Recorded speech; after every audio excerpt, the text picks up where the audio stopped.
بود و اینها دیگه یواش یواش بعد می‌دیدم که مثلا کنفرانس می‌رفتیم مثلا هدفون می‌ذاشتم می‌دیدم که مترجم مثلا سخنران داره یه چیز دیگه میگه، اصلا مترجم داره یه چیز دیگه میگه.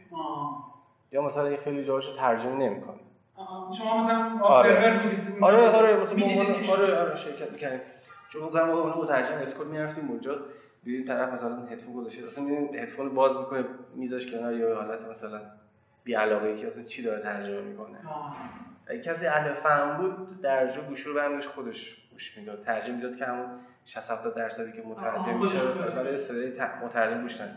دیگه اینو باعث میشد که من ضعف احساس کنم که واقعا مترجم شفاهی هدفون یا مترجم کنفرانس کلیتش فرق میکنه با مترجم شفاهی تو جلسه یا مثلا پایا پای، چون ما کلا 2 نوع ترجمه شفاهی داریم.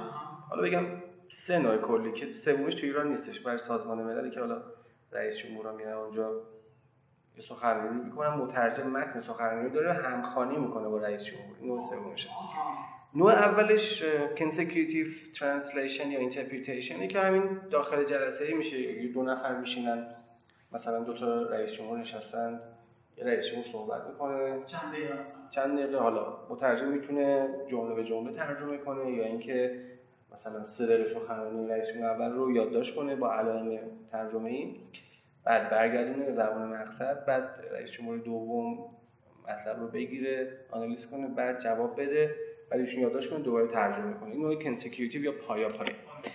نوع دومش simultaneous interpretation هستش، ترجمه همزمان همردیف که دقیقاً باید زنده باشه، داینامیک باشه، پویا باشه.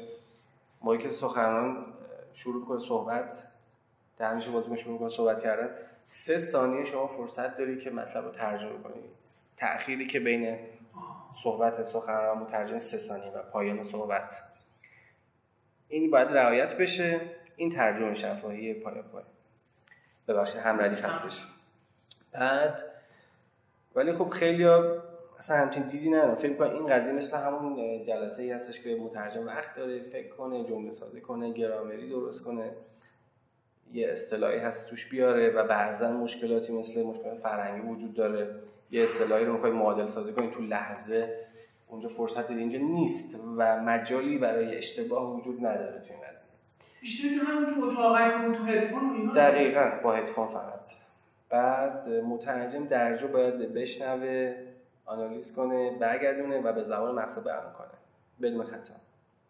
و این کار خیلی استرس بالایی داره، دانش خیلی بالایی میخواد تو زبان مبدا و مقصد و هر کسی واقعا نمیتونه این کار انجام بده. حالا شاید به ظاهر نشون نده ولی شاید مثلا از 100 تا دکتر زبان انگلیسی بیان تست بدن شاید 3 تاشون بتونن کار انجام بدن، یا اصلا بعضیش 1/3 میرن، بعضیش همون اول استاپ میشن قفل میشن، بعضیشون یه مقدارش جا میمونن. آره یا مثلا میبینیم متأسفانه بعضی مترجمای بالا دید تو صدا سیما تلویزیون اونو که دیدیم من خودم واقعا خوب نیست. به هر حال بالا یه سری دوستان میگن که ترجمه شفاهی فیلدی که حالا مسائل مثلا بی‌طرفی توش بیشتر دیده میشه، چون که مترجم همزمان با توانمندی رو داشته باشه که در لحظه این کار انجام بده و این برمیگرده توانمندی مغزی و فیزیکال و چیزایی که ذاتی و ارثی.